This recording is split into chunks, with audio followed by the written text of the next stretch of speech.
Alright, today we're going to learn how to properly snare rabbits using primitive methods. First of all, I want to say, sadly, most of the videos on the internet are no, I'm sorry.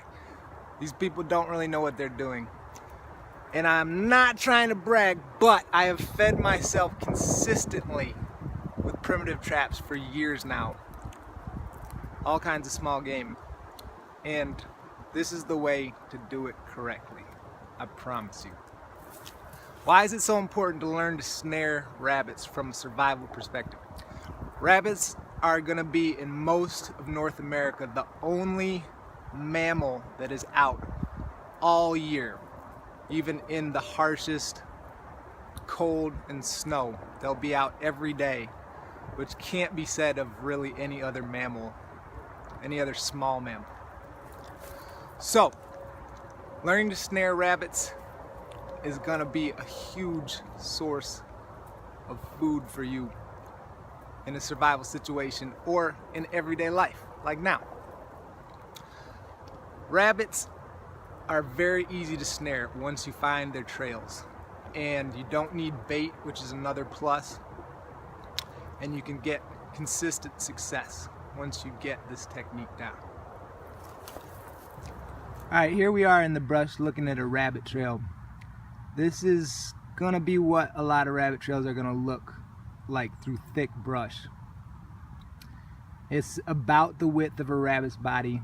They like a lot of overhanging cover. They like to feel real safe because they're surrounded by vegetation that's going to prevent them from being seen from overhead or from the sides. If you find something like this, you can be pretty sure a rabbit's running it. The first order of business is to carve yourself a stake. That is going to be popping out right next to the side of the trail. And as you can see, there's a bird's mouth notch carved in it. You can also use a tiny branch that may be sticking off your stake and carve a similar nub, and this is going to be where the trigger from the snare connects. Now, one of the most important things about this is that you want the top of the notch to come to a beveled, sharp point, so that when the trigger rests on it, it's only touching in a very, very small area of surface. Just like that. The other piece of the trap that you're going to need to carve is the trigger. This is the trigger. Is just a branch that has another branch popping off of it that you've carved short. And the most important detail is that you want to carve that nub that's sticking off at the bottom so it has a flat surface that's at a 90-degree angle to the shaft of the trigger.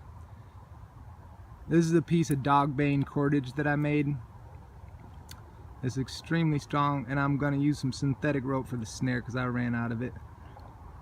And you're going to be tying this to the top of your snare pole, which is going to be a springy piece of brush or a tree limb, something that's not going to fatigue too easily, that's not going to snap, that has enough power to lift the rabbit at least off of its hind feet. And this is just a matter of practice figuring out what this is, but always err on the side of it being too powerful.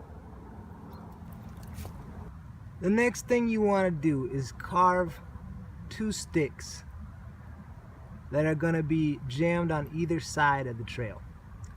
And these sticks are going to have another branch protruding at the top, into which you have carved a small slit at the end. It may be a little bit difficult to see, but you'll understand when I set the snare. Alright, pay close attention because the details in this are important, and you'll screw up if you don't follow them closely.